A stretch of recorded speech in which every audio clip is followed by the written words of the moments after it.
नमस्कार, मैं हूं गौरव अग्रवाल। न्यूज एट 4 में इस वक्त सबसे बड़ी खबर एयर इंडिया से जुड़ी हुई। इंडिगो ने एयर इंडिया को खरीदने की इच्छा जताई है। जी हां, इंडिगो पहली एयरलाइंस है जिसने एयर इंडिया को खरीदने के लिए प्रस्ताव दिया है। इसके पहले टाटा ग्रुप भी एयर इंडिया को खरीदने की इच्छा जता चुका है। आपको बता दें कि कल ही कैबिनेट ने एयर इंडिया में विनिवेश के लिए सैद्धांतिक मंजूरी दी थी। एयर इंडिया के पास 118 विमानों का फ्लीट है। एयर इंडिया पर करीब 52,000 करोड़ रुपए का कर्ज है। नीति आयोग ने एयर इंडिया में 100% विनिवेश की सिफारिश की है। सूत्रों के मुताबिक सरकार विनिवेश के पहले एयर इंडिया का करीब 30,000 करोड़ का कर्ज माफ कर सकती है। इस बीच श्रम मंत्री ने कहा है कि वो एयर इंडिया में विनिवेश को लेकर संभावित छटनी की समीक्षा करेंगे। समीर दीक्षित मेरे साथ जुड़ रहे हैं। तो समीर, एक और नाम स्पाइस जेट और टाटा के बाद इंडिगो का, और उन्होंने तो एक्सप्रेशन ऑफ इंटरेस्ट भी भेज दिया है एयर इंडिया के पास। जी बिल्कुल, सबसे पहला कदम एयर इंडिया को लेकर बढ़ाया है इंडिगो एयरलाइंस ने, और एक अपनी तरफ से जो एक्सप्रेशन ऑफ इंटरेस्ट दिया है एविएशन मिनिस्ट्री को, जो हमें पता लग रहा है उसके मुताबिक इंडिगो ने साफ कहा है कि देखिए, अगर एयर इंडिया में उनको हिस्सेदारी मिलती है तो ये एविएशन सेक्टर के लिए अच्छा होगा। और कुछ हद तक इंडिकेट भी किया, इशारा भी दिया कि आखिर क्या स्ट्रेटेजी इंडिगो अपना सकती है, क्योंकि ये लेटर में लिखा है कि वो छोटे छोटे हब्स बनाना चाहेगी, यानी कि एक केंद्र बनाना चाहेगी पूरे देश भर में, कोने कोने में, और इन हब्स के जरिए वो एविएशन सेक्टर में ग्रो करना चाहेगी। तो ये एक इंडिकेशन यहाँ पे इंडिगो एयरलाइंस ने अपने जो एक्सप्रेशन ऑफ इंटरेस्ट दिया है उसके जरिए बताया है। और दूसरी सबसे बड़ी बात यह है कि इंडिगो एयरलाइंस ने अपने एक्सप्रेशन ऑफ इंटरेस्ट में इस बात का भी जिक्र किया है कि अगर एयर इंडिया और एयर इंडिया एक्सप्रेस को लेने में वो इच्छुक है, लेकिन अगर ये दोनों ही नहीं मिलते और डोमेस्टिक का ही ऑपरेशन अगर उसका जिम्मा ही केवल सरकार देती है, तो उसके लिए भी इंडिगो संतुष्ट रहेगी। तो एक्सप्रेशन ऑफ इंटरेस्ट यानी कि वो पहला ठोस कदम इंडिगो एयरलाइंस की ओर से उठा दिया गया है। हालांकि दूसरी ओर अगर आप देखें तो दूसरा जो स्ट्रॉन्ग डोमेस्टिक प्लेयर है वो है स्पाइस जेट। उन्होंने भी इशारा किया है कि वो एयर इंडिया में हिस्सेदारी को लेकर अपनी ओर से वो कदम बढ़ा सकती है। और तीसरा जो सबसे स्ट्रॉन्ग प्लेयर अभी तक माना जा रहा है वो है टाटा, क्योंकि उनके पास उनकी फाइनेंशियल कंडीशन से लेकर जो क्रेडिबिलिटी रिपोर्ट भी अगर आप देखें तो काफ़ी मजबूत है। विस्तारा एयरलाइंस को चलाकर उन्होंने एक बेहतर परफॉर्मेंस देकर भी अपनी दावेदारी को मजबूत रखने की यहाँ पर कोशिश की है, और उनकी भी बातचीत चल रही है। और ये तीनों ही वो स्ट्रॉन्ग प्लेयर हैं जो फिलहाल एयर इंडिया में अपनी दिलचस्पी जता रहे हैं। और माना यह जा रहा है कि सरकार भी जिस तरीके से ये प्लेयर्स आगे आ रहे हैं उनसे काफ़ी खुश नज़र आ रही है, संतुष्ट नज़र आ रही है, क्योंकि सरकार का मानना है कि एयर इंडिया बहुत ही स्ट्रॉन्ग ब्रांड है। और ये ब्रांड सरकार की इच्छा ये है कि ये आगे भी यूं ही जारी रहे, क्योंकि इसका अपना एक इमोशनल टच भी है। तो सरकार फिलहाल उन विकल्पों पर विचार करी कि अगर हिस्सेदारी को बेचना है, विनिवेश करना है, तो क्या तरीका अपनाया जा सकता है जिसके जरिए पैसा भी लग जाए, एयर इंडिया में स्थिति भी सुधरे और ब्रांड भी बरकरार रहे। ठीक है, बहुत शुक्रिया समीर आपका इन तमाम जानकारियों के लिए। उधर वित्त मंत्री अरुण जेटली ने भी एयर इंडिया के विनिवेश की वकालत की है। जी बिजनेस के एडिटर मिहिर भट्ट से एक्सक्लूसिव बातचीत में वित्त मंत्री ने कहा है कि घाटे में एयर इंडिया को चलाने का कोई मतलब नहीं बनता।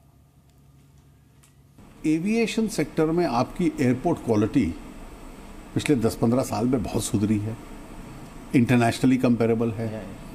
प्राइवेट एयरलाइंस के आने के बाद भाड़े भी नियंत्रण में आए हैं, कंज्यूमर चॉइस भी बढ़ी है। और इसलिए अगर 85-86% पैसेंजर डोमेस्टिक एयरलाइन का प्राइवेट में सफ़र करता है तो 100% भी कर सकता है। उसमें कोई राष्ट्र की प्रतिष्ठा का सवाल नहीं है। और हम एक ऐसी एयरलाइन चलाएं जिसमें टैक्स पेयर के पैसे से घाटा पूरा करें, ये तो उचित नहीं होगा। अब टैक्स केयर का पैसा हेल्थ केयर में जाए, एजुकेशन में जाए, म्यूनिसिपल फैसिलिटीज में जाए, या एयरलाइन चलाने में जाए, ये निर्णय इस देश को करना पड़ेगा। उधर कल जीएसटी की मिडनाइट लॉन्चिंग के मेगा शो में कांग्रेस शिरकत नहीं करेगी। आज कांग्रेस ने इस आयोजन के बहिष्कार का फैसला किया है। कांग्रेस के चीफ व्हिप सत्यव्रत चतुर्वेदी ने यह ऐलान किया है। इस कार्यक्रम में हिस्सा लेने के लिए सभी पार्टियों को आमंत्रण पत्र भेजा गया था। पूर्व प्रधानमंत्रियों मनमोहन सिंह, एचडी देवगौड़ा को भी न्योता दिया गया था। कांग्रेस के इस बहिष्कार के बाद मनमोहन सिंह अब इस कार्यक्रम में नहीं आएंगे। हालांकि मनमोहन सिंह और पूर्व वित्त मंत्री पी चिदम्बरम कार्यक्रम में आने के पक्ष में थे। माना जा रहा है कि कांग्रेस को जीएसटी के आमंत्रण पत्र में कुछ ऐतराज है। जीएसटी के लिए सरकार की तरफ से भेजे गए इन्विटेशन में लिखा गया है कि प्रधानमंत्री जीएसटी लॉन्च करेंगे, जबकि कांग्रेस का कहना है कि राष्ट्रपति के होते हुए प्रधानमंत्री कैसे जीएसटी लॉन्च कर सकते हैं। इससे पहले तृणमूल कांग्रेस ने भी इस आयोजन का बहिष्कार करने की घोषणा की थी। अब डीएमके ने भी इस कार्यक्रम में हिस्सा नहीं लेने का फैसला किया है।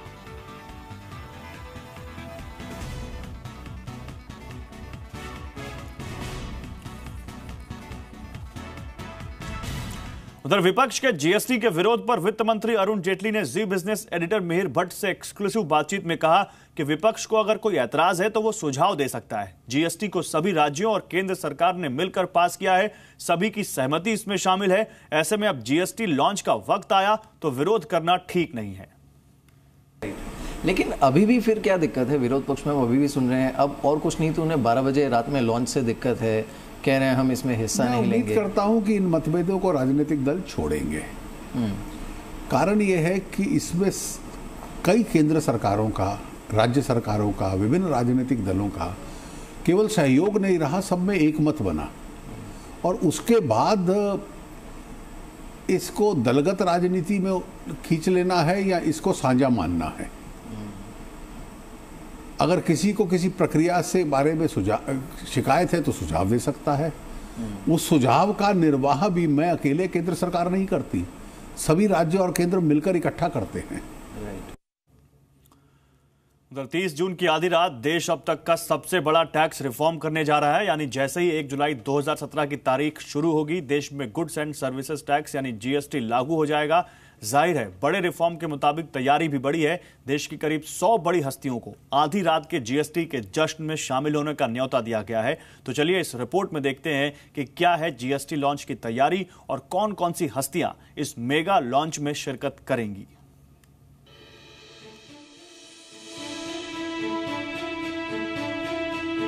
जीएसटी लॉन्च के बनेंगे गवाह रतन टाटा, अमिताभ बच्चन, लता मंगेशकर, सोली सोराबजी, हरीश साल्वे। उद्योगपति रतन टाटा से लेकर फिल्म स्टार अमिताभ बच्चन, स्वर कोकिला लता मंगेशकर से लेकर हरीश साल्वे, सोली सोराबजी जैसे दिग्गज आधी रात को होने वाले जीएसटी लॉन्च समारोह के गवाह बनेंगे। और ये तो महज चंद नाम है। ऐसे ही करीब 100 बड़ी हस्तियों को जीएसटी मेगा लॉन्च के लिए इनविटेशन भेजा गया है। इन हस्तियों में रिजर्व बैंक के गवर्नर उर्जित पटेल, आरबीआई के पूर्व गवर्नर सी रंगराजन, विमल जालान से लेकर इंडस्ट्रीज बॉडी, सीआईआई, फिक्की और एसोचैम के हेड शामिल हैं। अब तक तय कार्यक्रम के मुताबिक राष्ट्रपति प्रणब मुखर्जी, उपराष्ट्रपति हामिद अंसारी, प्रधानमंत्री नरेंद्र मोदी, लोकसभा स्पीकर सुमित्रा महाजन और पूर्व प्रधानमंत्री एसडी देवगौड़ा डैश पर मौजूद होंगे। इस भव्य समारोह के लिए जोर शोर से तैयारियां की गई। रात करीब 11:15 बजे कार्यक्रम की शुरुआत होगी। 1 घंटे 20 मिनट के जीएसटी लॉन्च की शुरुआत जीएसटी पर बनी 10 मिनट की फिल्म से होगी। इसके बाद वित्त मंत्री अरुण जेटली का शुरुआती संबोधन होगा। इसके बाद राष्ट्रपति प्रणब मुखर्जी और प्रधानमंत्री नरेंद्र मोदी करीब 25 मिनट का भाषण देंगे। जीएसटी लॉन्च के ऐतिहासिक कार्यक्रम में शिरकत करने के लिए मेट्रो मैन ई श्रीधरन, आरएसएस के आइडियोलॉग एस गुरुमूर्ति, हरित क्रांति के जनक एमएस स्वामीनाथन, सीबीएसई के चेयरमैन वनाजा अंसरना, सीबीडीटी के चेयरमैन सुशील चंद्रा को भी न्योता दिया गया है। यानी जैसे ही घड़ी की सुई 1 जुलाई 2017 की शुरुआत का ऐलान करेगी, लंबे वक्त से लटका गुड्स एंड सर्विसेज टैक्स पूरे देश में लागू हो जाएगा। यानी एक देश एक टैक्स सिस्टम। आजादी के बाद यह सबसे बड़ा टैक्स रिफॉर्म होगा जिस पर दुनिया भर की निगाहें टिकी हैं। ब्यूरो रिपोर्ट, जी मीडिया। उधर बाजार की बात करें, एक्सपायरी के दिन बाजार में भारी उठापटक रही। हालांकि बाजार की शुरुआत काफी अच्छी रही। सेंसेक्स ने 31,000 के ऊपर कारोबार किया, लेकिन आखिरी घंटे में बाजार में काफी उतार चढ़ाव देखने को मिला और सेंसेक्स 31,000 के नीचे फिसल कर बंद हुआ। ऊपरी स्तरों से सेंसेक्स 240 और निफ्टी 70 अंक गिरकर बंद हुए। सबसे ज्यादा दबाव बैंक, ऑयल एंड गैस और आईटी शेयरों पर दिखा। अच्छी बात यह रही कि निफ्टी 9,500 के ऊपर क्लोज होने में कामयाब रहा। जून एक्सपायरी में सेंसेक्स और निफ्टी करीब करीब फ्लैट ही रहे। अंत में सेंसेक्स 23 और निफ्टी 13 अंक ऊपर बंद हुए। तो रजत मेरे साथ जुड़ गए। रजत, बताइए आज के कारोबार के बारे में।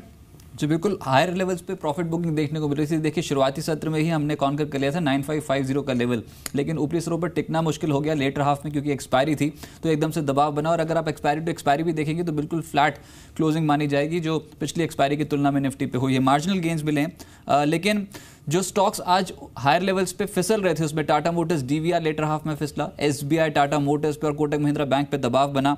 चढ़ने वाले स्टॉक्स की सूची में Vedanta, axis bank, Tata steel, India bulls, housing finance, दिन भर इन स्टॉक्स में काफ़ी स्ट्रांगली रिटर्न्स डिलीवर किए। बाजार बंद होने से कुछ समय पहले एकदम से खबर आई कि अल्ट्राटेक के साथ जेपी एसोसिएट्स की जो डील है वो पूरी हुई है, उसका असर जेपी एसोसिएट्स के स्टॉक पे देखने को मिला। 12% का तगड़ा रिटर्न जेपी इंफ्रा सुबह से ही तेज था, और आईसीसी बैंक क्योंकि बैंकिंग कंसोर्शियम को लीड कर रहा है तो स्टॉक पे भी पॉजिटिव रिटर्न मिले। इसके अलावा metal shares, Vedanta, Tata steel, ये कुछ ऐसे स्टॉक्स थे जहां पर आज के सत्र में एक्टिविटी स्ट्रांग थी। ऑफशोर और एक पॉकेट थी लॉजिस्टिक्स, जो क्लियर कट बेनिफिशियरी है जीएसटी इंप्लीमेंटेशन का, तो लॉजिस्टिक शेयर्स आज एक्टिव होते हुए नजर आए। लेकिन कुछ स्टॉक्स जो आज रडार पर थे स्पेशली स्मॉल कैप कैटेगरी में, उसमें वेंकीस शामिल था, 13% का रिटर्न डिलीवर किया। केयर सुबह एक ब्लॉक डील हुई थी जिसमें कैनरा बैंक ने अपनी हिस्सेदारी बेची थी, उसका एक इम्पैक्ट पॉजिटिव पड़ा। शिपिंग कॉर्पोरेशन ऑफ इंडिया और रेन इंडस्ट्रीज जैसे स्टॉक्स में भी पॉजिटिव रिटर्न मिलते हुए नजर आए। शुक्रिया रजत आपका इन तमाम जानकारियों के लिए। और अब बात करते हैं एप्पल की, आईफोन की। तो आईफोन के फैंस के लिए आज अच्छी खबर है। दुनिया के पहले टच स्क्रीन स्मार्टफोन के आज 10 साल पूरे हो गए हैं। स्टीव जॉब्स ने 29 जून 2007 को आईफोन लॉन्च किया था और तब से इसने कभी पीछे मुड़कर नहीं देखा। इसकी पॉपुलैरिटी का अंदाजा इसी बात से लगाया जा सकता है कि 10 सालों में अब तक दुनिया भर में 100 करोड़ से ज्यादा आईफोन बिक चुके हैं। इतना ही नहीं, आईफोन एप्पल कंपनी का सबसे कमाऊ पूत भी है, यानी सबसे ज्यादा कमाई करने वाला प्रोडक्ट। पिछले साल आईफोन ने 2430 करोड़ डॉलर का रेवेन्यू कमाया था और अब एप्पल के दीवानों को आईफोन के 10th एनिवर्सरी एडिशन आईफोन 8 का इंतजार है, जो इस साल सितंबर में लॉन्च होगा। तो मेरे साथ अभिषेक तेलंग जुड़ रहे हैं, मेरे सहयोगी। तो अभिषेक, वाकई आज 10th बर्थडे है आईफोन का, तो माने एप्पल के दीवानों के लिए बहुत अच्छी खबर आज। ना सिर्फ एप्पल के आईफोन के लिए आज 10वीं सालगिरह है, बल्कि स्मार्टफोन जितने भी इस्तेमाल करते हैं लोग, ये दरअसल स्मार्टफोन की एनिवर्सरी है, 10th एनिवर्सरी। एक दशक स्मार्टफोन के पूरे एज को हो गया है, क्योंकि आईफोन ही था जो पहला स्मार्टफोन था। हाँ। इस दिन, आज से इसी दिन 29 जून साल 2007 को जब स्टीव जॉब्स ने दुनिया के सामने आईफोन दिखाया, तो उससे पहले हम लोग कीबोर्ड की मदद से, कीपैड की मदद से हम लोग स्मार्टफोन पैटर्न वाले जो आते थे, एग्जैक्टली ज्यादा से ज्यादा स्मार्टफोन हुआ करते थे तो वो ब्लैकबेरी के थे, जिसमें इंटरफेस के लिए वो हल्का सा पर्ल की होता था जो गोल गोल घुमा के आप कर लेते थे, पर पूरी तरीके से टच स्क्रीन नहीं था। थोड़े बहुत टच स्क्रीन डिवाइसेस थे, पर उसमें भी वो स्टाइलस नाम की स्टिक आती थी, जिससे आप कैसे भी तो करके आप कर पाते थे, मनूवर कर पाते थे। पर अपनी इन उंगलियों की मदद से, इन 10 उंगलियों की मदद से आप किस तरीके से स्मार्टफोन को चला पाते हैं, ये आज से 10 साल पहले इसी दिन ये चीज पॉसिबल हुई थी। और वो टेक्नोलॉजी की दुनिया में, खासकर पर्सनल टेक्नोलॉजी की दुनिया में ऐतिहासिक दिन था, क्योंकि एवोल्यूशन हुआ है। देखिए, आप बता रहे हैं कि हम 10 साल पहले एप्पल ने हमें वो प्रोडक्ट दिया, वो चीज दी जिसको हम अपने हाथों के उंगलियों के इशारों पे चलाते थे, और अब एप्पल ही ऐसी चीजें ला रहा है जो उंगलियों के इशारे भी नहीं करने पड़ेंगे।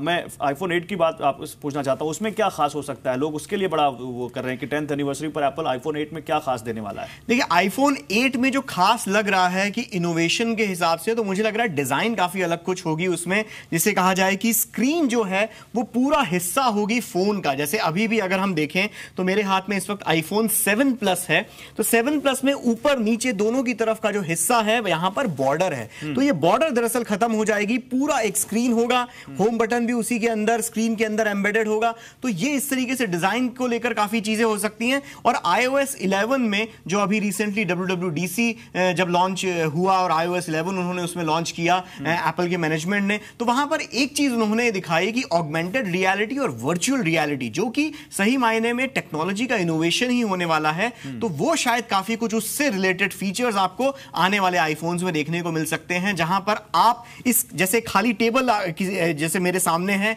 इसी टेबल पर आप शतरंज का खेल खेल सकते हैं अपनी आईफोन की मदद से। टेबल दिखने में किसी तीसरे इंसान को खाली नजर आएगी, पर आपके फोन में, और जो आप अगर मेरे साथ खेल रहे हैं शतरंज, तो वो शतरंज का खेल उस खाली टेबल पर बिछ जाएगा वर्चुअल रियलिटी की मदद से। प्ले फॉर शो हम खेलेंगे जरूर। लेकिन बहुत शुक्रिया अभिषेक आपका इन तमाम जानकारियों के लिए। तो आईफोन 8 में बहुत दिलचस्प, जैसा कि अभिषेक तेलंग बता रहे थे, बहुत दिलचस्प यहाँ पर एप्पल जो आईफोन 8 आएगा उसमें आपको दिए जा सकते हैं। और इसके अलावा फीचर्स, और जैसा कि अभिषेक बता रहे थे, ना केवल एप्पल के लिए, आईफोन के लिए, बल्कि जो भी स्मार्टफोन यूजर है सबके लिए कहीं ना कहीं आज एक बड़ा खास दिन है। वैसे इस बारे में आपको आगे ही बताते रहेंगे अभिषेक अपने शो में, लेकिन हम कुछ और बड़ी खबरें आपको बता दें। सूत्रों से मिली जानकारी के मुताबिक रिजर्व बैंक ने 200 रुपए का नोट छापने की शुरुआत कर दी है। बहुत बड़ी खबर है। आरबीआई ने 200 रुपए के नए नोट की छपाई का काम अपनी सरकारी फैसिलिटी में शुरू कर दिया है। सूत्रों की माने तो नए नोट में कई एडवांस सिक्योरिटी फीचर्स होंगे ताकि जाली नोट बनने से रोके जा सके। वहीं 200 रुपए के नए नोटों की अलग अलग सिक्योरिटी और क्वालिटी टेस्टिंग जारी है। यह टेस्टिंग मध्य प्रदेश के होशंगाबाद के सरकारी प्रेस में चल रही है। नोटबंदी के बाद जहां लोगों को कैश की कमी के चलते कई समस्याओं से जूझना पड़ा था, वहीं 1000 रुपए का पुराना नोट बंद कर 2000 रुपए का नोट जारी होने से लोगों के सामने खुले पैसे की समस्या काफी बढ़ गई थी। अब 200 रुपए का नोट आने के बाद यह समस्या काफी हद तक दूर हो जाएगी।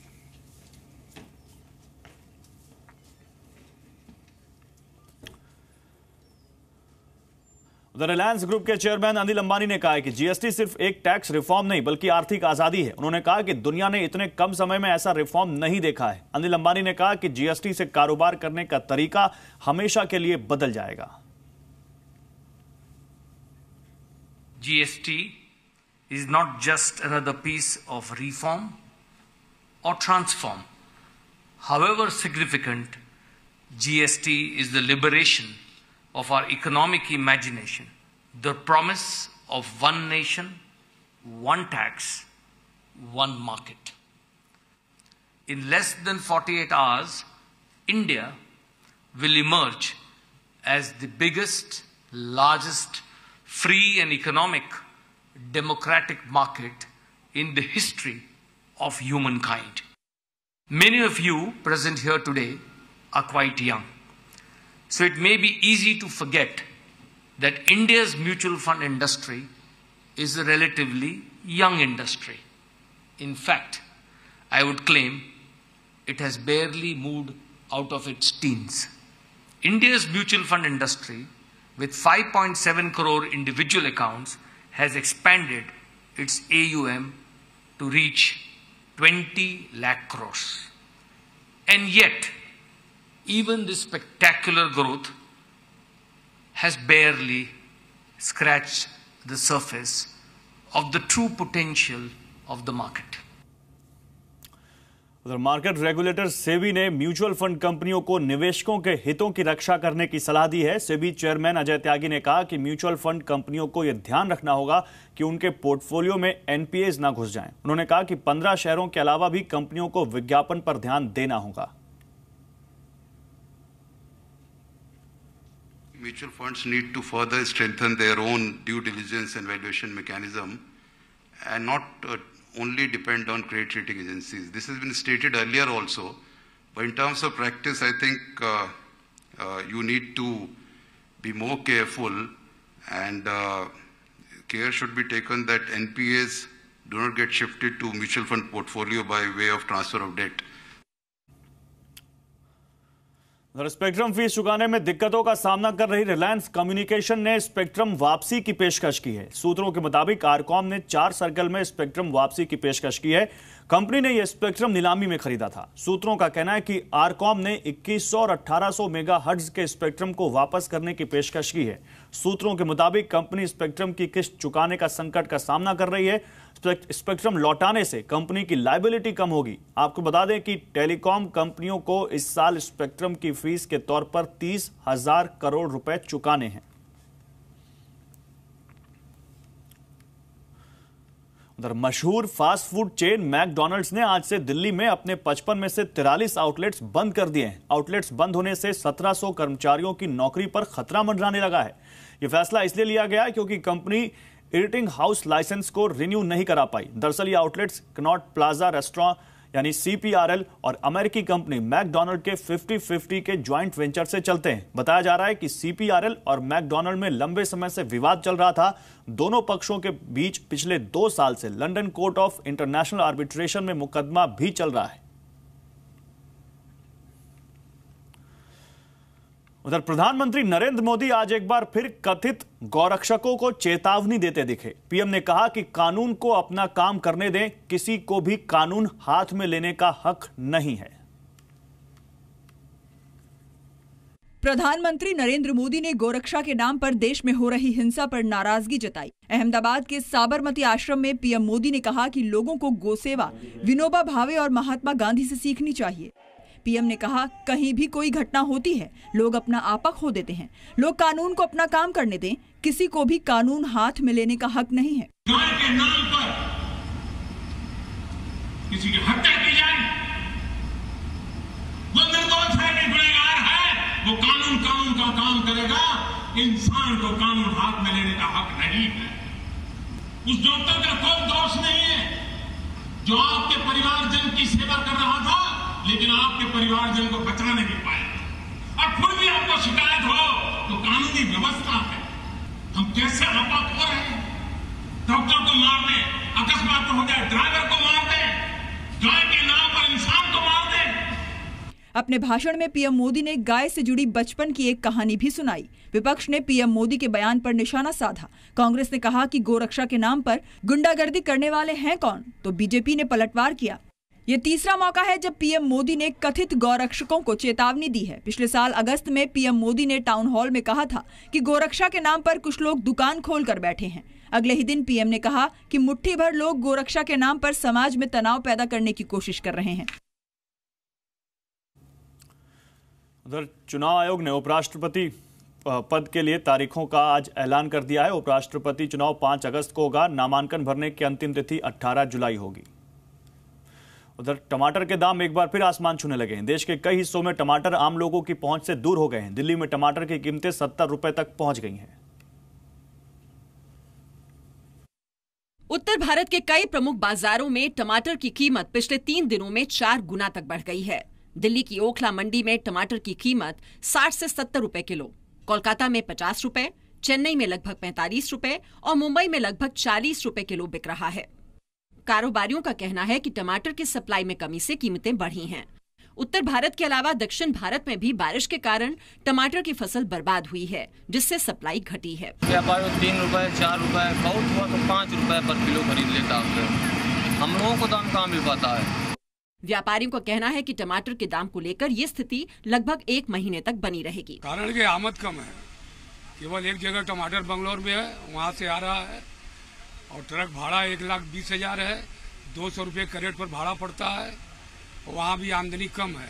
एक जगह माल बंगलोर में है और पूरा इंडिया सप्लाई हो रहा है। हरियाणा में बारिश से टमाटर की 70% फसल बर्बाद हो चुकी है। दक्षिण भारत में भी आंध्र प्रदेश और तेलंगाना में टमाटर की 50% फसल बर्बाद हुई। हॉर्टिकल्चर बोर्ड के अनुमान के मुताबिक इस वर्ष देश में 187 लाख टन टमाटर की पैदावार की उम्मीद है। पैदावार का आंकड़ा पिछले वर्ष की तुलना में 15% ज्यादा है। में खबरें बस इतनी। आप देखते रहिए ज़ी बिजनेस।